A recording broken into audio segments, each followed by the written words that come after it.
Hey guys, former WWE Superstar Hornswoggle here, and you are now somewhere in the ring.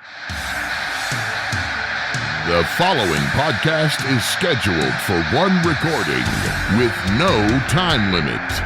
Making their way down to somewhere in the ring, Andrew Sanford and Ryan Sprague.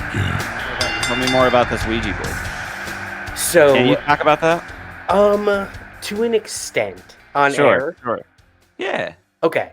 If you want to. It's a spooky. Yeah. This is our Halloween episode. Spooky. You've been doing spooky stuff. Also, I am It makes Andrew sense. Sanford. This is my good buddy, Ryan Sprague. This is Somewhere in the Ring, where we often talk about pro wrestling.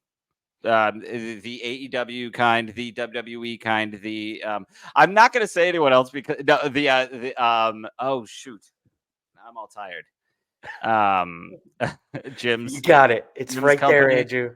Jim's company. Defy wrestling. Defy. Thank you. I was going to say Gravity, and I was like, that's not right. That's not right. I think You're I on a have wicked kick. connection. Yes. Oh, hey, Adina. Adina, Yes. is that you? What? Special guest? I should not be able to get that Defy high, wrestling. man. We've talked other wrestling. We've talked some indie wrestling. We need to have a New Japan episode. I'm pitching that right now for a future episode. We need to have like a deep dive. Let's watch some New Japan and talk about that for a little bit. Because I always say that we talk about other things, and we don't. Really. And then we don't. Yeah. And then we don't. So Welcome we'll figure to that somewhere out. in the hypocritical ring. Yeah, because also today we're not really talking about wrestling. We are peripherally talking about wrestling. We are talking about the Leprechaun Origins, and we are going to have a very special guest with us in a little bit. Mm-hmm. Mr. Hoff Matthews, who joined us earlier this month for a fantastic episode. So we're going to nice bookending our spooky month. Yeah. I'm going to say something right now, and this is a little tease for later. Okay. It is Leprechaun Origins, and on this picture that Ryan puts up, it was starring WWE Superstar Dylan Hornswoggle Postl. Mm-hmm. I won't get into my connection to Dylan right now, but what I will tell you is that I listened to a full podcast where he talked about Leprechaun Origins. He talked about the process. He just did it last year. I'm going to repeat some of this a little bit when Hoff gets here. I won't get into the detail, but Dylan Postl just signed a Legends contract with WWE like within the last month. Yeah. And while I will say he is very diplomatic while talking about this movie, I don't know if he would have talked about it to the same extent that he did last year if he were to do the podcast this year. He's got it's called Going Postal. And they did a deep dive, and it is a stark difference from the interviews he gave at the time that the film came out. So that is my there. And it was what's kind of fun is it confirmed a lot of suspicions I've had for a long time. Before we get into that, before Hoff joins us, you've been doing some very spooky stuff lately. I know we've talked about it a little bit, but let everybody know what you've been doing for the last month. For sure, man. Yeah, I mean, and thank you to you, especially for being so understanding of my crazy schedule and oh my God, our guests, our listeners. I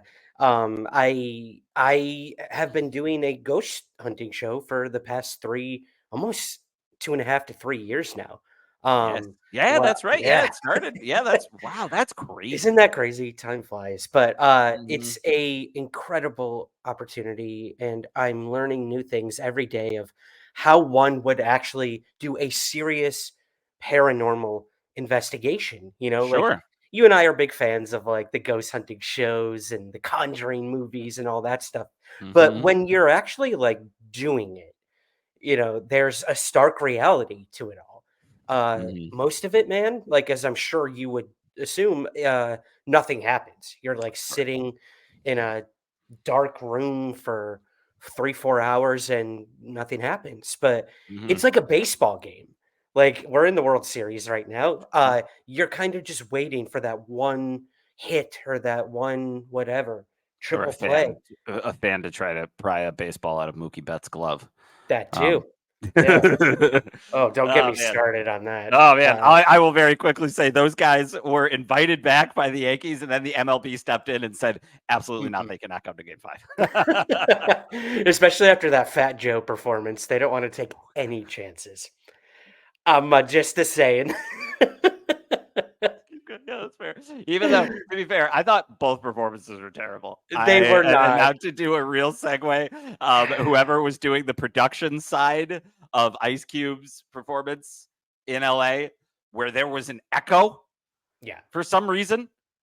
I've never seen or heard anything like that in my life. They do stuff like this all the time, and he was echoing. It was absurd. It was absurd. It was not a good look. Yeah. Dodgers are lucky they're playing so well. I know. But yeah, I guess to use that baseball analogy, you are just waiting for that one moment for something to happen. And when it does, it can be very profound, exciting, sometimes really scary. Like 2 seasons ago, this will be airing soon, so I guess I can talk about it. I posted photos. I got burned on the back of my neck by something. Yeah. I'll post the photos up on our Instagram account. I don't care about the photos. How have you never brought this up to me once? I'm pretty sure I told you and Nick at some point that I got burned by a ghost. I'm pretty sure I would have told you guys that. Maybe not. You seem very surprised. Okay. I feel very surprised. Now, don't get me wrong. Sometimes a skeptic Andrew can just kind of like push things out of his brain because I'm just like, clearly that didn't happen. That being said, I think I would remember if you told me you got burned. Yeah. Well, that happened. Huge. Is there, fill me in. Is there a name for something like that? Is there a term for like any kind of physical contact with something like that? Yeah, so in the UFO world, this guy named J. Allen Hynek, he coined this close encounter system. So that's where the movie Close Encounters of the Third Kind, the name came from. It was actually a classification system that the US government used to rate UFO incidents. So like Close Encounters of the First Kind, just seeing like a light in the sky. Second kind, seeing a solid craft. Third kind, like you're straight up seeing the occupants of said craft. Wow. And then that Fourth Kind movie that came out, straight up abduction, stuff like that. Sure. So I'm learning that that's fun. Yeah, it's a good way to kind of, compartmentalize these things and then investigate them. So I'm learning in the paranormal world, it's kind of the same. Like, you hear a sound, whatever, that's like a first kind. Maybe something moves or you pick up something on your, we have all different things, EMF readers. We have a thing called a REM pod, which will basically pick up vibrations in the room, electromagnetic activity, cold bursts, like temperature changes, stuff like that. So it's cool, man. It's like Ghostbusters, all these little gadgets. Yes, yeah. It's super cartoony, but also really exciting when something happens. Sure. And to get back to what happened to me, that would be considered like a close encounter of like the fourth kind, like a stage 4 paranormal experience. So it was a 3rd degree fourth kind. Swish. Exactly. Swish. Boom. Nailed it. Thank you. He is here. We'll let him get settled for a second. But yeah, so I had basically like a 3rd degree burn. That's wild, man. Huge on the back of my neck. And after that, something followed me home. I'm not kidding. Something followed me back home to Scotland. I was then in New York for about a month, followed me there. I saw it in New York.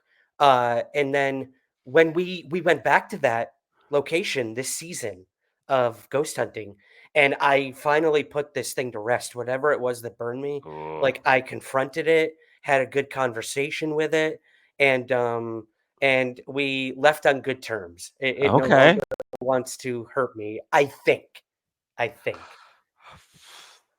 I know, a lot to unpack. I'm sorry. So this was during the month that you came to visit New York last summer? Yeah. You brought a ghost to my apartment? You brought a ghost to my children, Ryan? Oh my gosh. No, I'm sorry, man. No, go a year later. I promise I didn't bring a ghost to your apartment. No, this was much more recently that this all happened. I might have brought an alien to your apartment or a UFO. Oh, I don't know, but should we bring our guest in? please. Let's do it.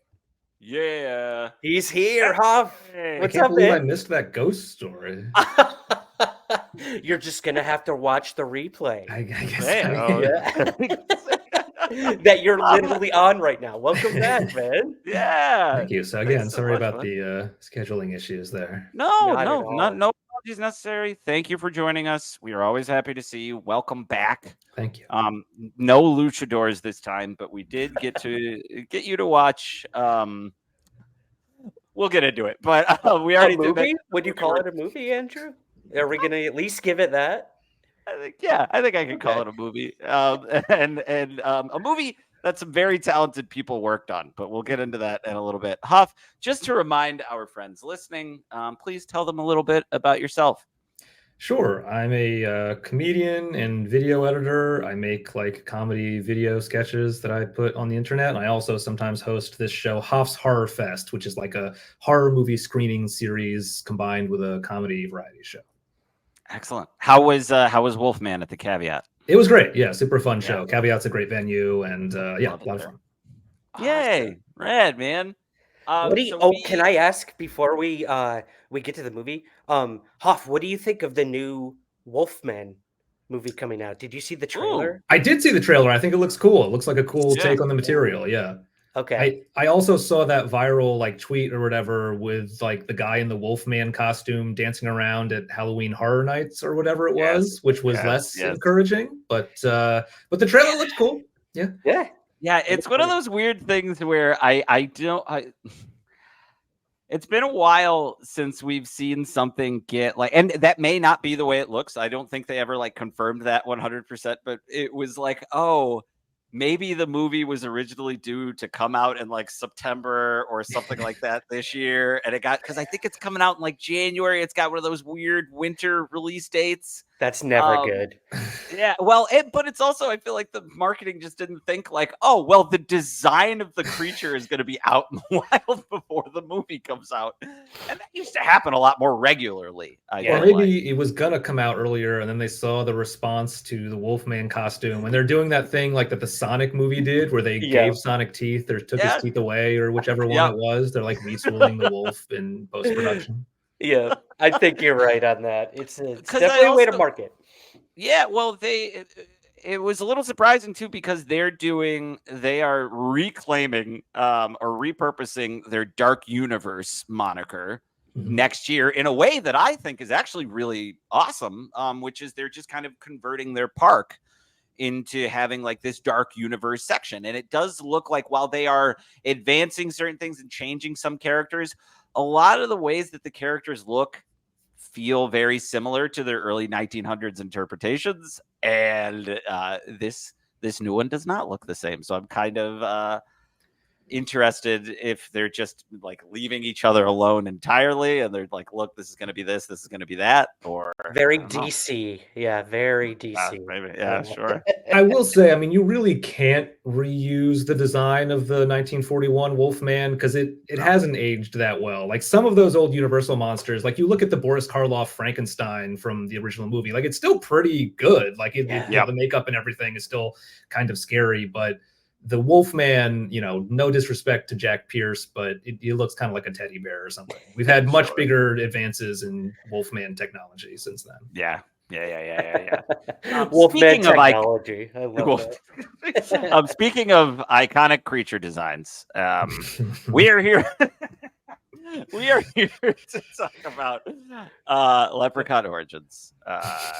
It's starring WWE Superstar Dylan Hornswoggle Postl. Did it really? It did it well. So, Hoff, I talked to Ryan about this a little bit before you got here, and I'll say it again now. Dylan Postl, who I will say my connection, I have gotten drunk with before. No big deal. It's whatever. I think he wasn't as drunk as I was, but I got to have drinks with Dylan, and he was very nice to me. I want to say that at the top. And I think he's a nice person, and He did a whole podcast episode about this movie last year. Oh, I want to hear this now. I didn't know that. It's very good. I won't give away too much about it because honestly, I think people should go listen to it because it is this person in his own words describing the experience. And I will tell you right at the top, he had to fight to get his name on these posters. He had to. There were trailers that released that did not have his name on it. Like they did a big trailer premiere that he was supposed to react to. His name was not in it at all. When he was first asked to do the project, he thought like, obviously. So I'm sorry. Before I say that real quick, Hoff, did you do any digging into Hornswoggle at all? Very little because I knew nothing about him going into the film. I think I knew that this wrestler named Hornswoggle was in the movie playing the Leprechaun, but I didn't know who he was. I looked him up after the fact, and I don't know how much we want to get into it now, but I was kind of shocked to see what his deal was, having watched the movie. So was he. I bet. Yeah, it was it's because I remember when they first announced this movie, I was like, oh, sure. Like what? Like this guy's famous for literally being a leprechaun. WWE Studios was cranking out movies at that point. Like I think they're on like the 3rd or 4th Marine movie by this point. Like they were making movies, and I was like, oh, this actually sounds like a good idea. Yeah, and they went in a very different direction. That is the thing. And, based on what you guys have said about this, I don't think I found this to be as bad of a movie as you led me to expect. Okay, that's good. I can completely see why people would hate it based on what you would expect it to be. Yes, I would agree with that. Yep. Totally. Like, I think one of the biggest missed opportunities is that it feels very much just like, we have the name. Yeah, we have the name, so we're going to use the name. And the director, who's now, let me pull up his name really quick. One thing I will say right off the bat is this movie has Brendan Fletcher and Gary Chalk in it. Oh hell yeah! And I'm kidding. I have no idea who those people are. Good. Well, Brendan Fletcher is really rad, and I think he's very good whenever I see him show up in something. And Gary Chalk is somebody he was like the older Irish guy. I'm gonna pull his picture up right here. Yeah, there we go. Thank you, Ryan. All the way to the right, we've got Gary Chalk. Okay. Longtime character actor. He's in all kinds of stuff. Brendan Fletcher is second one in from the right. Ditto. Big character actor, has done a lot of stuff. Both of them. Who looks like Dan from Veep. Yes. Yeah. He does. But he's not Dan from Veep. Yeah. He's not Dan from Veep. Good he comparison. Does look like Dan from Veep. They are both in Freddy versus Jason, which I just thought was I was like, that's cool. It's just weird to have two prominent cast members. Gary Chalk plays a sheriff in that movie. Brendan Fletcher plays one of the his whole storyline is with Jason Ritter, like their whole we're locked away in an insane asylum kind of stuff. So I was genuinely excited to see him in this movie, and I was just as excited when I saw it 10 years ago when it came out, because I rented this movie when it came out expecting to see a lot of Hornswoggle. Wow. And instead they went yeah. They went more of I won't even call this like a Batman Begins direction, because it is, I think you could still recognize Batman in that movie. That's part of what's so funny about this movie, is that it's called Leprechaun Origins, which seems to imply that at some point the Leprechaun from this movie would become the Warwick Davis Leprechaun. Right. Yes. But that does not and seemingly will not happen. Could not happen. No. And he even said, the suit that they put him in, he didn't even find out that he didn't have any lines until they were close to shooting. And they were just like, yeah, come in. We're going to put these prosthetics. They had to do the whole plaster mold, all that stuff. And the director who showed him the footage, and I was looking up his Zach Lipovsky, met with him and showed him the creature designs and was like, I'm going to do this kind of different thing. And Postl was just like, okay. Yeah, because this is the thing. So just for anybody who isn't like totally clear on this, yeah, Hornswoggle does this like Leprechaun. I mean, I haven't seen any like video of his act, which I should have looked up, but like he does this Leprechaun style sort of wrestler character. So it does make complete sense for him to kind of take over this Warwick Davis role. But the Leprechaun in this movie is just this sort of, it's an animal, basically. It's this nonverbal like demon character.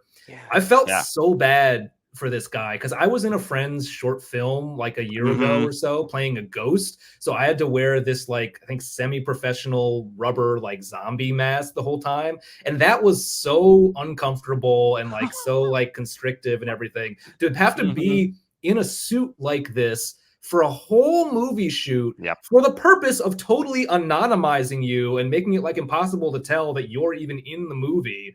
The most shocking thing to me, I think, about realizing, like looking up who Hornswoggle was after watching the film, was discovering that he is like a little person, because you can't even tell that from the movie. It did not even occur to me watching the film that the Leprechaun was small. Like the way they photograph it, you never even really tell like what its size is in relation to anyone else. He's always a little blurry, or like that was the other weird thing. Because they do some stuff with POV quite a bit. Oh, and just to set up the movie that we're just going to probably bounce around on. It's about 4 friends who are backpacking through Ireland because one of them wants to be a history major, and they stop they take like an offshoot in an old Irish town and are warned that there is like, or no, they're not warned. They're brought out to a house to be basically sacrificed to this feral beast. It reminds me more of the creatures from The Descent, but like less scary. It looks more like that. And so that's basically the setup. And then they are preyed upon by this beast. Some of the people feel bad. Another actor in here that I was really happy to see, Teach Grant, who plays the like Irish son, who like, who I liked plays. I like him too. Yeah. And he's very good in it. He plays grown-up Henry Bowers in It Chapter 2, which I was quite a fan of. He's very good, and he's another one. You go down his IMDb, dude stays working. Like, he is just, there's some really solid... I will say this, he was like only the real character that he was the only one who had like an arc. Like, he is part of this Irish village that is sacrificing tourists to this creature. And you could see the struggle of like, I don't want to do this anymore. Like, these people are just innocent, and what is the purpose of us doing this? Blah, blah, blah. I'm like, hey, at least we got that out of it. And I actually really like this setup for this movie. I thought, I think the story is great, but the execution and the actual creature is like mind-boggling. I honestly went that way. I didn't even think the execution was terrible. I thought the execution was kind of fine overall. I may have seen more terrible horror movies than you. I don't know. My scale may be somewhat skewed. No, that's fair.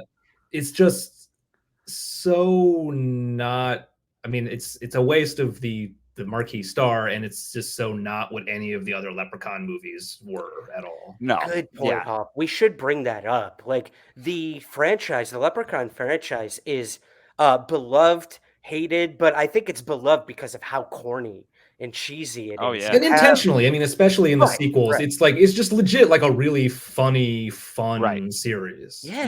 And to be fair, at least in this one, they call it a Leprechaun. I remember watching Leprechaun in Space not too long ago, and they 5-star movie, by the way.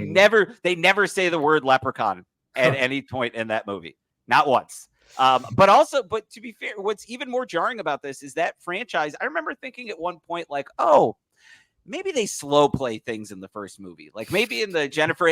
No, it literally starts with him sitting on the stairs just alone, talking to no one, rhyming about his cold. And then it gets into the story. Then it gets into your standard, I'm moving out here for the first time, and Jennifer Aniston's driving through the woods. But before that, they're like, just so you know.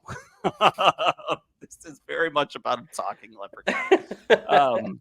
It's wild. But a lot of the people, so Stephanie Bennett, who's the lead, she's been working a lot. She's been doing Hallmark movies since like 2019, just working steady. Nice. That's a Andrew paycheck right there. Dunbar, who I think is actually the guy, her boyfriend, the bad boyfriend, the kind of like Midsummer light. I feel like what's his face saw Midsummer, or Ari Aster, who saw this and was like, wait a minute. Definitely has some of those vibes, yeah. Yep.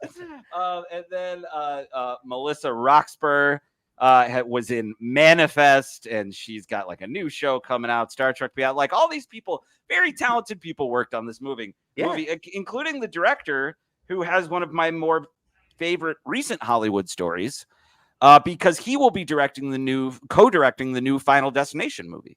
Okay. And during the pitch to that movie, when they were doing like the final pitch to the studio, him and the co-director ended the Zoom call by, I think they staged an accident where like a fan fell down and cut off one of their heads, and like the other one got impaled on something. And the studio execs were like, "What?" And then they came out and were like, "Just kidding, we're all fine." And that basically got the job. And that's another thing that I very much want to compliment here is the visual effects. There's like, some of it's a little jarring, but I really liked the moment where it goes to like grab the dude's necklace and just completely scrapes down his stomach, like in a way that felt very seamless in the shot. So there's craft here. There's good stuff here. That's a good point. There is. It's just jarring. It is incredibly jarring to sit down for a Leprechaun movie, especially one that is just like, you're going to find out where this guy came from. And then you get this. That's the thing, that right, if you can accept it as a backwoods survival horror movie about a leprechaun on those terms, it's like fine. That's just a lot to accept. Sure. Yeah. They even so they're moving through, they're stuck in this little tavern. They go to a bar first to like meet the locals. And a fun little side note about this is Dylan Postl said that they asked Warwick Davis to be in this scene. And he, according to Dylan Postl, said, if I'm not the Leprechaun, this movie shouldn't be made. Like I'm paraphrasing a little bit, but that's more or less what he said. I love that. That what Postl claims. Was this the locals? They meet the locals. I just wanted to piggyback off that. Do we know where this was filmed? Was any of this filmed in Ireland? Good question. Let me see. No, Canada. Reviews, said Canada. Vancouver. Yeah. And these are another thing that you will notice if you look up any of these fine folks' IMDb's is they are good old Canadian, like, multiple appearances. Alumni. Yeah, multiple appearances on like Supernatural, Smallville, like any CW show. I could see that. Yeah, these working actors, you move to Vancouver, there's a lot of work to be had. They almost had Drake playing one of the locals. They were this close. Oh, man. Would have been an entirely different movie. Yeah. But then they go out into the house and they start getting... One thing I do like, too, is it doesn't waste a lot of time. Like, this thing is chasing after them at about, like, minute 25, something like that. Like, they're all of a sudden in this house.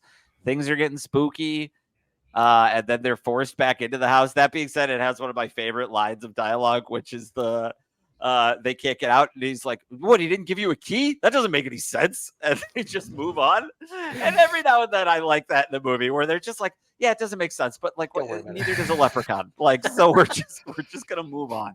Yeah. And they get discovered, like the Gary Chalkham, that's just what I'm gonna call him. It comes, but Hamish. No, his name is Hamish, and I love that name, so I'm gonna call him Hamish. They come back and are basically just like, we get gold from this thing's mine, and we took too much, and now we have to give it things to eat sometimes. And then just like straight up murder other times. There was some interesting when Brendan Fletcher is first like pull, like his leg is stuck or like stuck in the chimney or something like that. And you hear some sounds like that thing is just absolutely making a meal on his leg. Like I expect, and you can't see him from the waist down. I expected him to come back up with like, oh man, both legs are gone or like something like that. And it's like, no, he's just got like a nice little chunk out of leprechaun his leg. jaws. Yeah. Just a very messy eater, like this leprechaun. And yeah, I don't know. Thoughts on those? Thoughts on any of that blood? Yeah. Well, so this is where the movie kind of reminded me of like an Evil Dead situation where like Sure. we're in a house, this thing is hunting them. Mhm. We get, which we should mention, like Predator vision, we get gold vision. That's true. Just a technological breakthrough in cinematic Which I thought was really fun, but then it kind of goes away halfway Yeah. through the movie. Well, then it's also the only way we see some of the kills. I'm like, are you kidding me? sure. Like, what is this? Like the new Elijah Wood Maniac? Like, I want to see. I don't want to see him killing these people. I want to see the kills. We're watching a horror movie. Yeah, I mean, I assume that a lot of that was done like for budgetary purposes, so they could cut down on how much they were showing the monster. It does have a certain effectiveness in the sense of like you only see the monster more and more gradually as the movie goes on, which you know I kind of enjoy that approach to it. I do think the part where it's like chasing them around the house was so funny to me because it's literally like it's like a little 3-room cottage, and all of a sudden this like crawling on all fours leprechaun is in there just like running around after everybody, like flipping over mattresses and stuff. It's like if you let like just like a hog loose in a house and like that's the set piece. Everybody's just like running around. The Milton Berle scene or something. Yeah. Let's just see what happens. Yeah. and what makes the gold vision even weirder is for whatever reason, whenever someone was looking at the leprechaun, like it was blurred. It was like he was a guest on the Love Boat. Like he had this kind of like weird blurred circle around him. And I just didn't understand the purpose from that, other than maybe they thought the suit didn't look very good. Which I didn't think it looked bad. No, not at all. I thought like the practical effects in this movie were amazing. Like I will give it that. The suit looks all right. It's pretty generic, is the thing. Like you said, like one of the things from The Descent or any number of you know demons from Buffy the Vampire Slayer or whatever. It doesn't scream leprechaun. Right. Yeah. Or like Dylan Postl kept referring to it as Gollum. Like he thought it looked like Gollum. Yeah. It looked just like a Gollum. And to be also fair, it may as well have been Andy Serkis. Like it could have been anyone. Ooh, again, you get Drake in this and Andy Serkis. We got a movie. We have a Leprechaun movie. Yep. Yeah. Can I mention the kill that I love the most was an accidental kill? Because it's also the one time it's a good setup, it's a good kill, and it's one of the only times in the whole movie that the leprechaun pulls a little prank, like pulls a little trick on him. Exactly. Yeah, exactly. It would have been a great place for him to have like a one-liner if this were like the original franchise. Yeah, or even just a like something as he's dragging him back. Something. It was very jolting, I will say that. So we're referring, guys, if you watch the movie, to when the friends literally throw an axe down on what they think is going to be the leprechaun, and it ends up being one of the 4 friends, and it splits right through the middle of her face. And I will say, I reared back. I was watching this alone in my apartment when that happened. I was like, oh! Yeah, that was a good horror kill. I'll give him that. Yeah, it was scary. It was work again, just like a nice setup. And I would be interested to see. I now want to hear the director talk about this because when like Dylan reached out to him and was just like, I don't know about this after he saw it, because there's this whole story about how he saw it on DVD like right before he was supposed to do a Comic-Con panel for it. Like they had scheduled him for a Comic-Con panel and he had not even seen it. And then he finally saw it and was like, because another thing, I assume this was, I remember seeing even less of the monster when I saw this the first time. And memory does weird things to you, but Dylan Postl had a similar memory of just like not being able to see the monster at all. But he said when he texted the director, he was just like, dude, this movie got like taken out of my hands completely. WWE Studios, famed WWE Studios went in and I guess changed things. Well, what would it have been? Because it feels like it is what it's supposed to be. Like, did they take out all the ADR like one-liners that the leprechaun was supposed to have? Is there a whole other version where he's like, you should have axed who was coming through the chimney? I don't want to see that. Yeah, seriously. Like I had the same question. I'm just like, because that was his take. That was his pitch. When they first met, he had made the sketches and was just like, yeah, this is my idea. I want to do like kind of a dark, gritty, like, you know, like everyone was doing at this point. Like what's interesting is it's not like this is an unheard of method for success. Even there were plenty of horror movies that were like, let's go back to basics and just like, you know, strip away all the yada yada. And I almost wonder if, because there's always every like 2-3 years or every year, Halloween, whatever, people are always like, when are we going to get new Nightmare on Elm Street movies? And I'm a firm believer of you just don't. You can't really. Robert Englund is Freddy. Pretty like like that's, you can't really separate that very easily as you can with a Michael Myers or a Jason or things like that. And I kind of appreciate the director maybe going like, I'm not even going to try to tackle that issue, which was done again in like 2019. They did like another one of these Leprechaun movies with a new actor playing a more traditional version. Yep. Returns, right? Yeah. Yes. Yeah. And it was a sci-fi movie. And I heard it was original. Fine. Yeah. Hey, look. Our sea feet. I think it is sci-fi. I know. I hate it so much. Why did they change it? Who knows? Because they show superhero movies now. I think that's literally not that superhero movies aren't science fiction, but yeah. Anyway,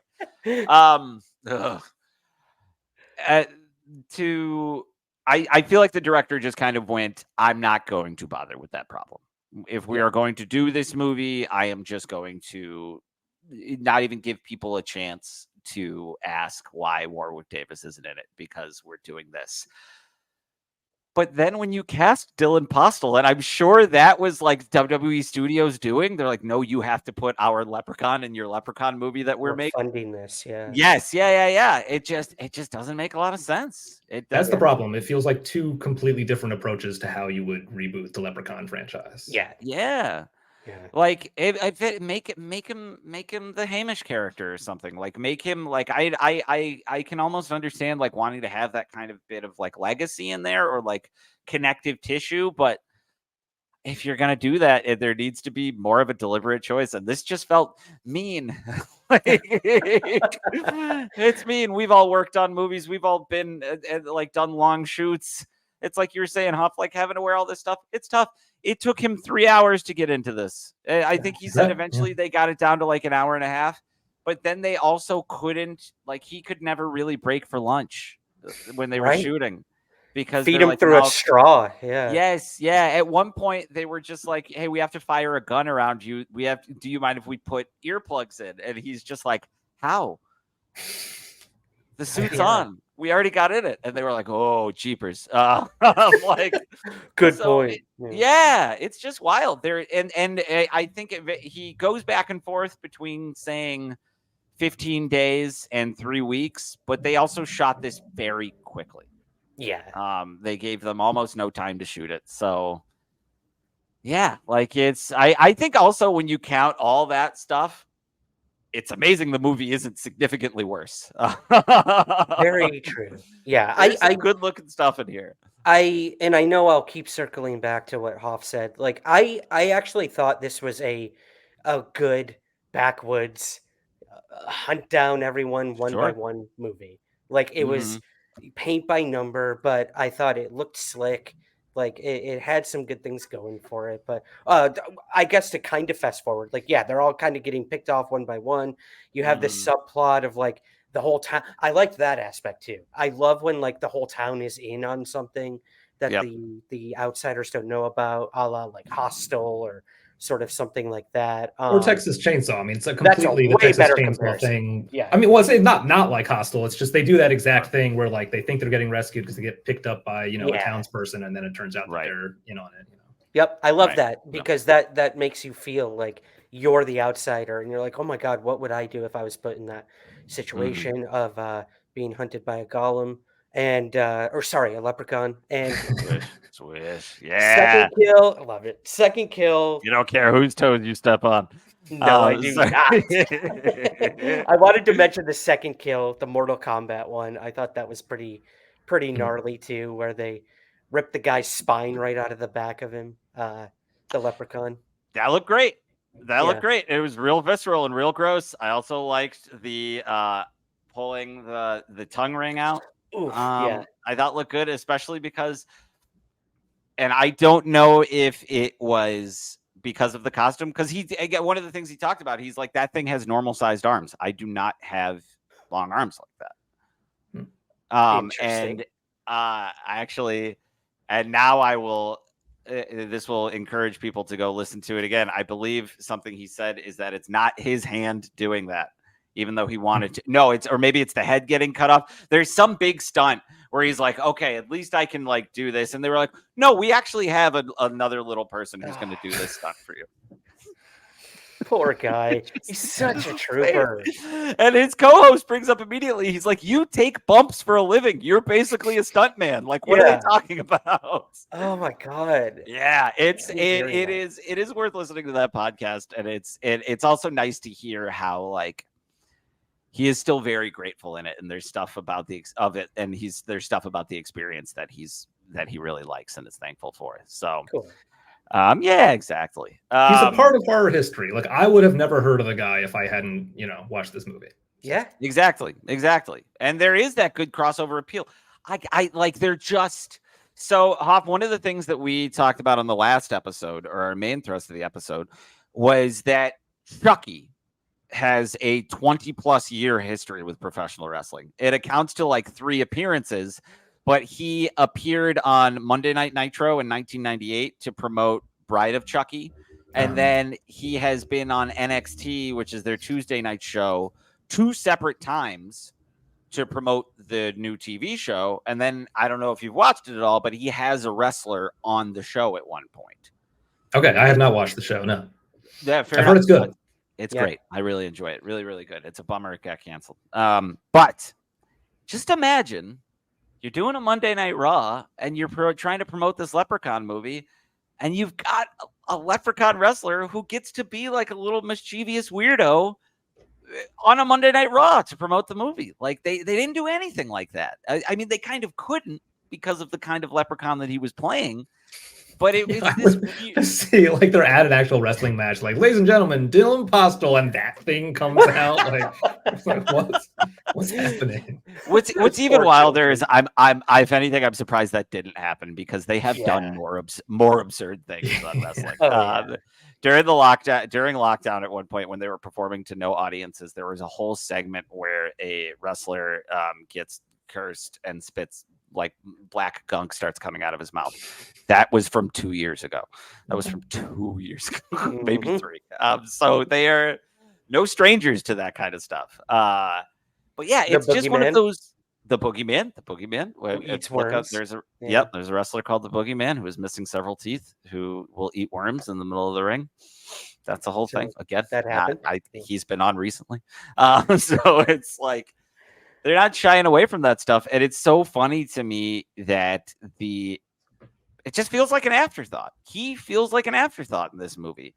Yeah. Which is a shame. It really is. Mm-hmm. I just don't get it. Like, there's a lot of things I don't get among Vince McMahon, but this is going to the top of the list. This is I forget everything else. Yeah. God. Well, I mean, I guess to fast forward through the story itself, so we can sort of reflect on the rest where they bring back the idea that the boyfriend maybe doesn't want to go to Harvard or wants her to go to Harvard or not go to, I forget something like these two couples obviously don't really care for each other as much as they think they do. When put in a situation like this, they're running away from each other when they're getting attacked by the Leprechaun. Loyalties are being challenged and whatnot. People are now getting murdered. And then we kind of get to the final girl, the girl who is basically the only one who knows anything about Irish mythology, stuff like that. I also really liked them going downstairs and finding all the stuff. Again, nothing like new, but I think that's like a fun, like, I feel like this director, and obviously because he's still been able to work, he's like, okay, I can put this on my reel. I can show that I can do this kind of stuff. I can show that I can do this. Like, he comes out looking pretty good as far as like what he's able to accomplish. Yep.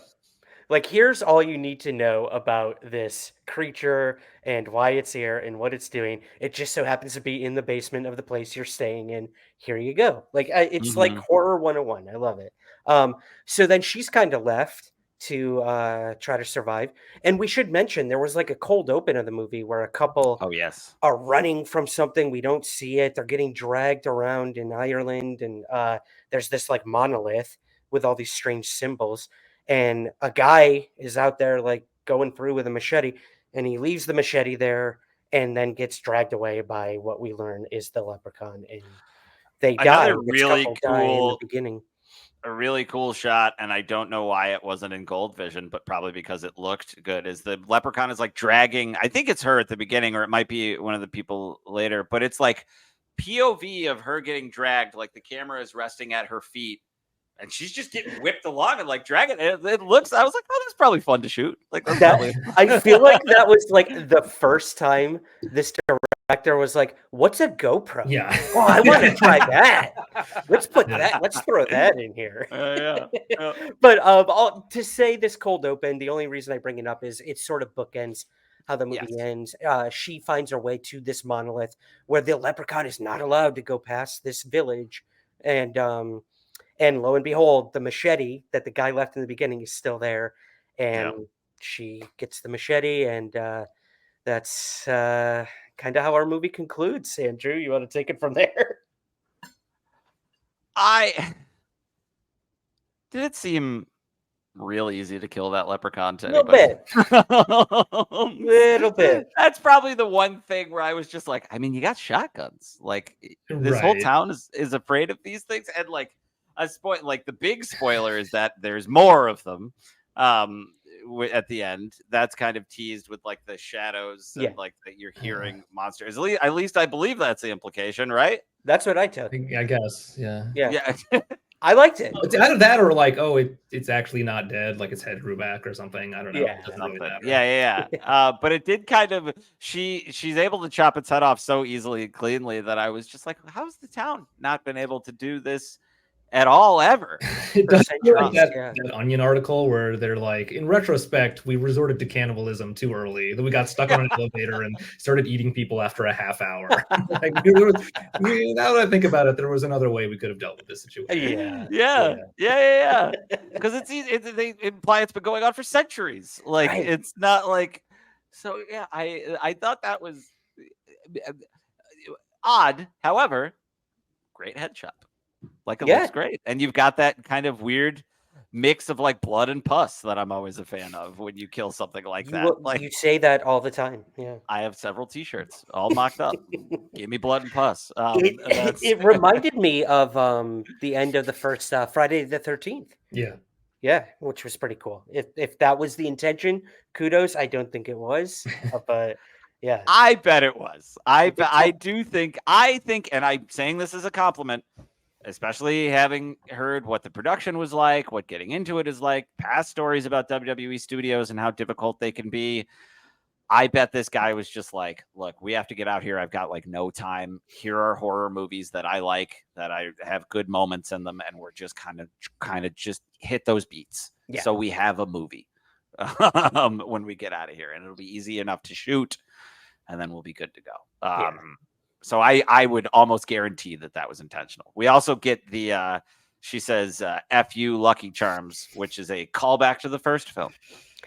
They say that in the first film? I didn't remember. They do. Jennifer Aniston, I guess, does that when she kills him in the first one. So that's like. I like that. I didn't know that. That line came out of nowhere, and I was like, wow, that does not fit with the rest of this movie at all. But at all. If it was a callback, I respect that. That's fine. Yeah. It was very funny to me because I just watched the 90s movie Night of the Scarecrow, which has the exact same thing where right before they, spoiler alert, kill the Scarecrow at the end, the main woman goes, "How about a little fire, Scarecrow?" Like the exact same pattern. Like, okay. Love it.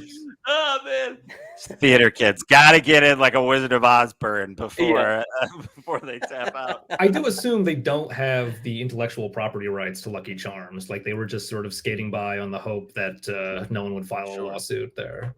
Yeah. No, I probably, and that is very much a WWE MO too. Is just like, we'll see if somebody sues us, and if they don't, what's that saying? Good. Like, do it now, apologize later. Yeah,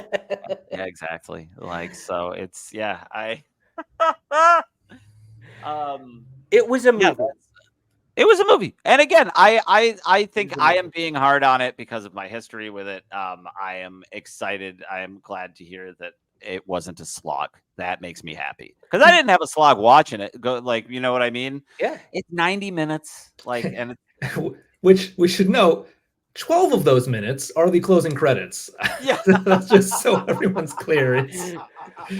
You can be watching those credits roll for a while if you want. Yeah, gotta push that's a great point because a lot of what I do these days is based around when my children are napping, and I do remember it ended, and I was like, "Oh, I have time to watch an Honest trailer." Like that's okay, sweet. I've got like a little time before the voice before I get the voice up. I didn't even think about that though.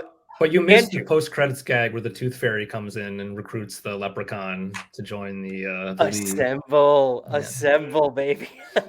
Oh man, give it time. Isn't that basically what they're doing with the public domain horror movies that are going on right now?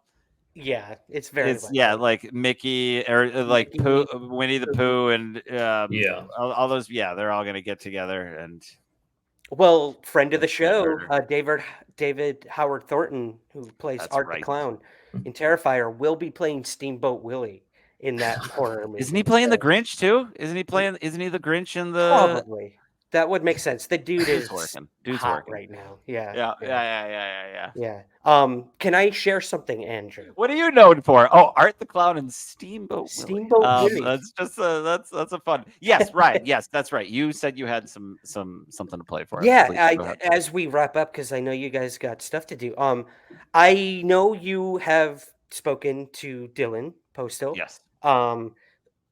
Me being the person I am, I did reach out to Dylan and told him we would be reviewing this movie. And he wanted to send us a very quick message about filming Leprechaun. And when I say quick, I mean very, very quick, but he was very kind enough to send this to us. And like you said, no matter what he thinks of the movie now, I do want to hear that interview that you keep. It's Going Postl. They just type in Going Postl, POSTL, and type that Leprechaun into the podcast feed. It comes up immediately. It's incredible to hear him. What's even better, to his credit, is that, and to the co-host credit, the co-host barely says anything, and it is Dylan just kind of giving a diary about what happened. It's really good. I love those kind of shit. Okay. Well, I've got two videos. The first one is about Leprechaun. Then the second one, I'll set it up a little bit after. They're both like 30 seconds long. So here's Dylan telling us about his experience with Leprechaun. Leprechaun Origins. It was actually a lot of fun. It's a lot of work. But it was also really, really it's a cool project to be part of. My first headlining movie. I'm very, very proud of the film, and I really, really like it for what it is. It was hot. It's like 30 pounds of prosthetics. Man, it was very, very gratifying, though, seeing it all done at the end. Thanks for reviewing it. Hope you enjoy. So there's a little message from Dylan. Yeah. Yep. I love that. He has the head that is cut off at the end. Awesome. And it sits on his bar at home, which I thought was great, which is pretty incredible. He's like, it's been there since it was been built. Like, he clearly, again, it's like you're saying, horror history. Like, he gets to play a version of the Leprechaun. He should be proud. Like, if a movie can get made and be put out there, mission accomplished. I don't care if it's good, one. Like, bad, it's like, most movies are awful. It's amazing. It's amazing when a movie's like it is not awful. That's crazy. Yeah, they're hard. Well, I should mention too before we wrap up here. Paul, my director here on the ghost hunting show that I do, is a big wrestling fan. He's done a couple reviews here on Somewhere in the Ring as well. We both reached out to Dylan on separate occasions, and Paul had a really unique question that ties into his work as Hornswoggle in the WWE. Hoff. So Hornswoggle was known for being under the ring, and he would pop out and do mischievous things like Leprechaun does in the movies. And he would come out of nowhere. And we always wondered, like, what does he do down there? Because he would be down there like the entire show. and then come out for like the main event or something. So it's like, is he really down there the whole time? Is there a trap door, like this, that? But so we asked him, I should say Paul asked him, what do you do when you're under the ring for that long? And he actually answered. So I did want to play that really quick, if that's okay. Of course. Okay. Awesome question. About being under the ring. I was under the ring for literally most of my career with WWE. The longest I was ever under there was 7 hours. A couple times when we were on live events internationally, I'd have to go underneath the ring before the fans, and then we would be the main event that night. So it was pretty crazy, but I learned to sleep under the ring and to get ready under the ring, and I would also like bring a PSP, a PlayStation Portable, under there and just have fun. As it was my home away from home. Heck of a question, though. Hope you're having a good day. That's crazy. Wrestlers should have unions. Wrestlers should have unions. That's insane. There's no reason that should have happened. I'm so happy that he's not like just a twitching mess. Right? You know what I mean? And also PSP, underrated handheld. The PSPs were rad.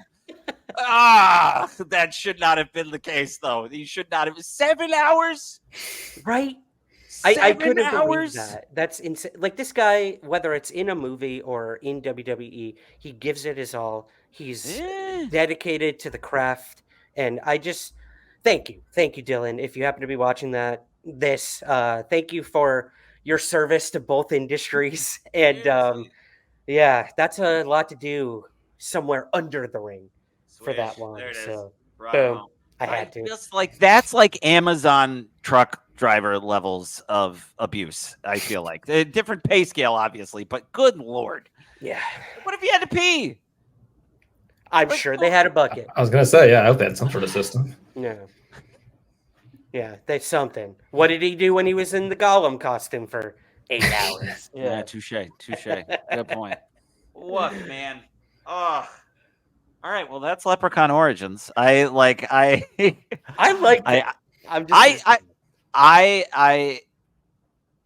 it as much as you two, but I appreciate it. Well, look, I don't want to recommend it to anyone. I'm not putting it up with, I got to see my boy Brendan Fletcher, who was also most recently in what's the David Harbour Santa Claus movie? He's in that one. Violent Night, right?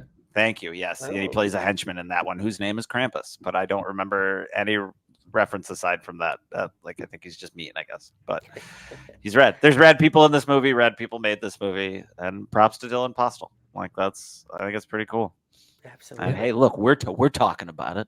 All right. Yeah. So talked about this movie for an hour. That's almost as long as the movie itself. No, so Did you have 12 credits of plugs that you want to add on? Don't test me, Hoff. I might put that at the end of this episode now. I'll do that. But speaking of plugs, Hoff, this will be coming out tomorrow. So Halloween, best day of the year. I will have already been up at 7 a.m. getting Halloween donuts from the boys. I'm very psyched. I'm going to make a whole day out of it. But what are you up to, my friend? What's going on? What's coming down the pike? Aside from you making the upcoming election feel less stressful for me with your videos, which I cannot recommend enough. Yeah. The JD Vance one, I'm just going to compliment you for a minute, was real good, because a lot of times they're a little bit shorter and they're punchy and fun, and it's not that one wasn't, but it's a little longer because it kind of lulls you in with this you guys are having a normal conversation for JD Vance, and then it just goes completely off the rails in a way that I found very satisfying. So excellent work. Yes. Thank you. Yeah, he's given me some good material because he keeps doing these multi-hour video podcast interviews. So I just have a lot of material that I can stitch together with those. But yeah, that's the main thing for me right now. We had our Horror Fest show in the middle of the month, and I'm still kind of wiped out from that. So I'm mainly working on those little mini sketch videos that I post on my socials and doing that kind of thing. Excellent, very cool. And are you? What are your? Is it just? It's just at Hoff Matt. Well, it's at Hoff Horror Fest.